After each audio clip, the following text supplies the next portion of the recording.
All right, what's going on, guys? Trev back again, here to bring you another video. This one will be doing sort of our first Q&A for this week after seeing The Walking Dead Season 10, Episode 7, with the big whisper return, the spoiler whisper return of Dante revealing that he is, in fact, a whisperer.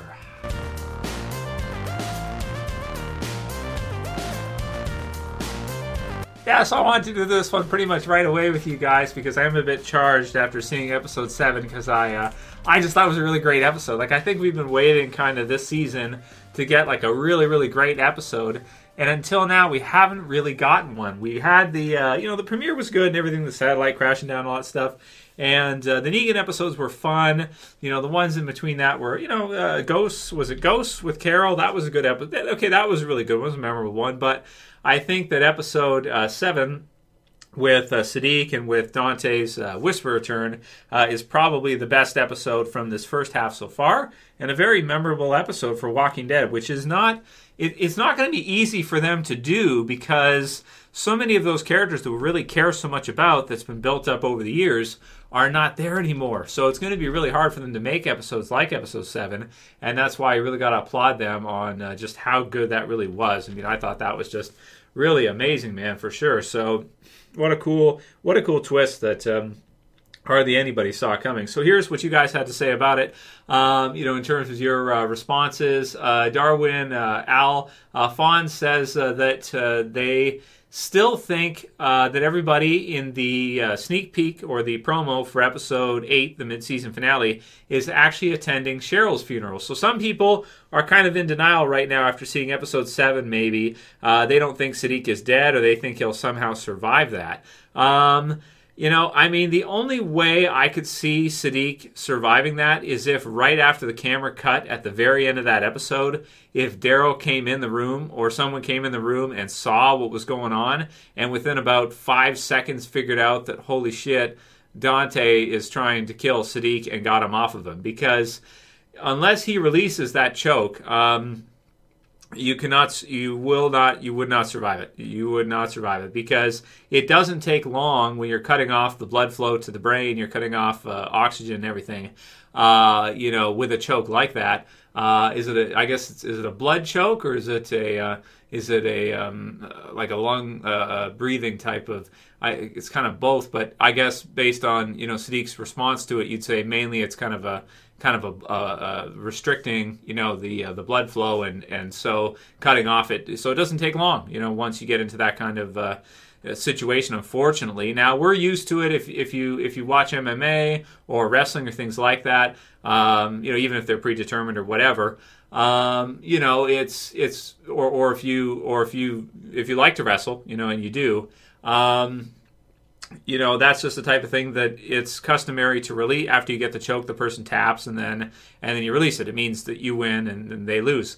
But in whisper style, I guess they just if you want to kill somebody, you just don't release the choke, and they would die. So I interpreted the end of episode 7 as, oh yeah, he's dead, unless someone comes in right away. So I guess it's still arguable. Maybe people are just kind of looking at it like they don't think that Siddiq will die like that, or they think somehow he'll survive past that.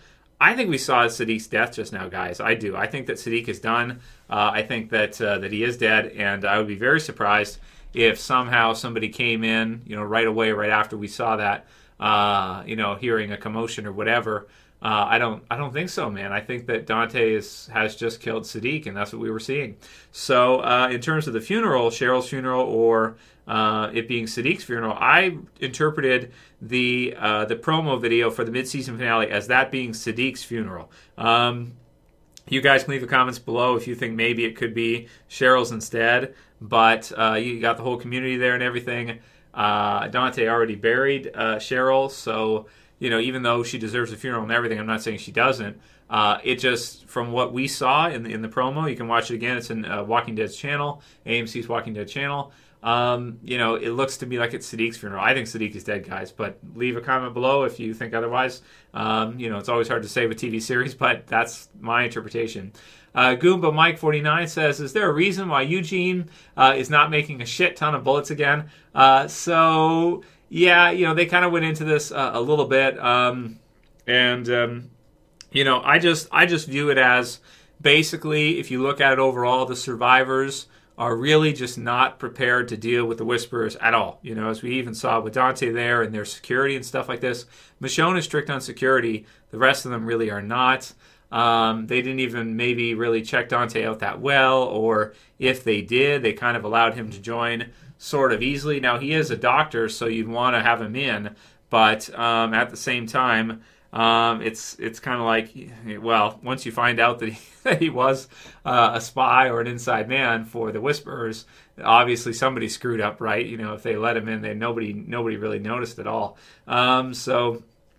Yeah, man, it's crazy. Ed B says, Alpha Smart, she snuck Dante in when everyone knew Siddiq was messed up because of the pikes, and they'd be glad to get another doctor. So that's really true from Ed, that she had them take him in as a doctor pretty much right away, I guess, and it just, man, it worked like beautifully, absolutely. But also because the communities were kind of distant and they weren't talking that well, they didn't really know who was who. Like, they didn't know who was from where.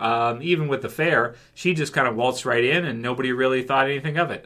So it's not like she's new at this type of thing. This is kind of one of her tactics. This is what they do to kind of go inside like that and bypass the security. And so nobody was to the wiser. And that's how this whole thing with Siddiq even happened to start with, an Enid and Henry and the others, is that, she kind of waltzed right in and pretended to be, one of them, and nobody, even Ezekiel, right, didn't even notice. Wow. Now, one of the things which is arguable, which Shelby brings up right here, is that, Trev, I got the impression that Dante didn't want to kill Siddiq until Siddiq heard the clicks of the tongue, which is like a habit where it happens every now and then, but I did not take it as Dante wanting to kill Siddiq until Siddiq started finding out. So we'll probably get some answers on that one in the mid-season finale. Maybe you're right. Maybe just because Dante figured out at that very moment that Siddiq had figured it out, or Siddiq kind of put two and two together and realized right away at that time that Dante was a Whisperer, that's why he did it. But the thing is Dante intentionally did poison the Whisperer that was captured. So I kind of got the sense when I was watching it through, and maybe I'm wrong in this one, maybe if Siddiq didn't know anything, then Dante would not have killed him at that time. But I got the sense that Dante went there with the intention to kill him.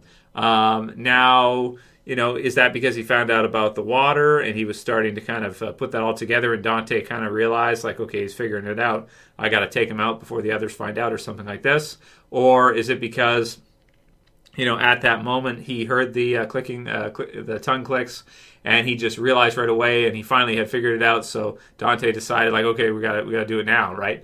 Yeah, I guess that's a good point. Maybe he didn't go there with the intention to kill Siddiq ahead of time. But let me know what you guys think about that one, and leave your comments below. Do you think that Dante went there intending to kill Siddiq ahead of time, or do you think that it just kind of happened like that, and Siddiq happened to figure things out at that moment, and he was basically, as a Whisperer, ready to kill whoever he had to at any time, and probably never at ease, right? Being there the entire time through, and it just happened at that time that was the right time for him to take down Siddiq, and he did. I don't know. Tony Much says, I totally did not expect this death. I thought someone would jump in. Yeah, so it doesn't, it really doesn't look like it when you watch the end of that episode, right? That anyone's coming in or anyone's coming to the rescue, which is really brutal. It also looks like Rosita in the promo is quite sad, and I don't know if she knew Cheryl at all, maybe a little bit. But, for Siddiq, I mean, that's something that would make her very sad because, of course, that's her baby's father. So, that makes sense to me that she would be sad for that. So I think it's Siddiq's funeral. I think Siddiq is dead, guys. I think he is. And I know what you mean, that you were expecting someone to jump in.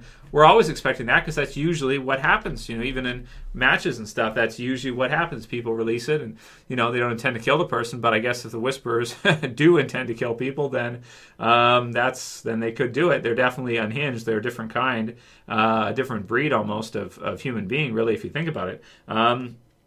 It's sort of like Alpha has figured out a way, living in the open, living in the woods and everything, to sort of strip the humanity from her whispers. They are brutal, they're savage. And if you look at Beta, actually, Beta might be one more of, like, he seems like sometimes he's more kind of, he can be compassionate, or he can at least be more giving. At least with her, he is, like, because Beta could take Alpha out. She knows it, you know what I mean? He could take her out, and she wouldn't be able to stop him. She's crafty and everything, but even she knows that Beta could crush her any minute, but he never does. So even he seems to be kind of maybe a more compassionate. He'll kill others, though, without any problem. But Dante just seems so vicious after this one, for sure. Gamma does, too, sometimes as well, if you look at it. They're all like that. Whisperers are crazy, right? Next one's from Ostro, 1980, who says, why does Alpha press Gamma so hard for intelligence, or intel, when they already have someone on the inside, with Dante being on the inside? So why does she also press Gamma for intel as well? And somebody said they thought that it was kind of sloppy writing or something like that. No, I don't think so at all. I think that Alpha understands the art of war. So the art of war, know your enemy, is one of your top priorities in the art of war. You have to know as much as you possibly can about your enemy. So one spy is okay. They get a certain angle on things. But if you could have more information, if you could get more information from another, would you do that? Yeah, you would, because you want to know as much as you can about the enemy that you're in conflict with, right? Not nature. Conflict with nature. Bring me my daughter or there will be conflict, right? So I think that based on what we've seen from Alpha so far, it seems to me like, completely and totally in character for her to have multiple people trying to get information and not just one. Why would you want just one? They only get one. He only gets that doctor point of view. But if Aaron can kind of give up information to Gamma, which he almost did until Carol showed up, really, because she had him at a knife point with Lydia, then, you want to get as much information as you possibly can, right? Jojo2 DeN says, when Dante mentioned the water, I think he was hinting at the water supply in kind of an admission before taking Siddiq out. I think he went there specifically to kill him. So Jojo kind of interpreted it the same way as I did, which is that Dante went there ahead of time, knowing that it was time for him to kill Siddiq, and that he had been thinking about it for a while, and finally now it was time to do it. So, that's a good, it's debatable right now. We're going to need some more kind of comments on this one. We'll have to probably see episode 8 ultimately to find out if Dante did go there with the intention to kill him, but it seems like he certainly may have. Peter Francis says, Angela Kang isn't following the comics. She's her own woman. So you comic book geeks probably won't get that Negan Alpha kill. That's pretty good, right? Nice one, Peter. No, you're right. That's true. It's probably a good thing, actually, that she's not following the comics anymore, because, I mean, technically, if they keep relying on following the comics, then they're going to follow them right into the ground as they ended, right? Which is just a couple years away now for them to be caught up to the end of the comics, right? So it's not that much content, maybe a few years and then it'd be over, right? But because she's doing her own thing and they're doing things their way, it's going to be even better because it's going to be able to go on past that. And, if there's anything about the comics that bothers me, it's that it ended so abruptly like that, because I feel like there was so much more they could have done. And if you look at The Walking Dead now, the comics, for example, ran for over 15 years. But the TV series has ran for 10 years now, and then you, of course, have Fear, which has had 5 full years. It's going to have a 6th year as well of coming up, and then we got Walking Dead Universe coming up, then we got the movies coming up. So it's a good thing that they're not just following and staying confined to the comics. It's a good thing they're expanding it, they're twisting things, they're having a hero character come in from the comics with a hero name, and then they're making him a whisper villain to twist everybody. It's really good, man. I think it's awesome that's what they're doing, and I applaud her for doing it, and I hope they keep on doing it because, if anything, like I've always said that I think the TV series has sort of surpassed the comics in a lot of ways. And, 10 years in, I think, yeah, man, I really got to go with that. I think the comics are great, but the TV series, man, is really amazing for sure. All of them are, so it's great stuff. And the movies probably will be amazing too, so I can't wait to see that. Andrew Costa says, yay, Carl died for nothing. So, Carl died for Siddiq to kind of come in, and he died with what he was doing with Siddiq, and now Siddiq is dead, unfortunately. So, yeah, it's kind of sad, but at the same time, it's like It's just unfortunate. You know, I always wonder why, like, what the decision was or why they decided to kill Carl off. I always kind of wish that he'd still be in the show. I just think that'd be awesome if he could be still. But, you know, what can you do? What's done is done. There's really no point in kind of, you know, going back over it. But yeah, I hear what you're saying. Anyway, so that'll be it for this first one for this week, guys. But send me more questions for the Q&As because I think episode 7 was so good and episode 8 looks great too. That you know, there's still lots of things we can do this week. Preview pictures and all kinds of stuff. If you like the video, thumb it up, share, favorite it, and subscribe at the bottom left if you're new. Let me know how you guys are feeling right now leading up to the mid-season finale with an awesome episode 7. So for Trev, I'm saying peace. Later, guys. See you soon.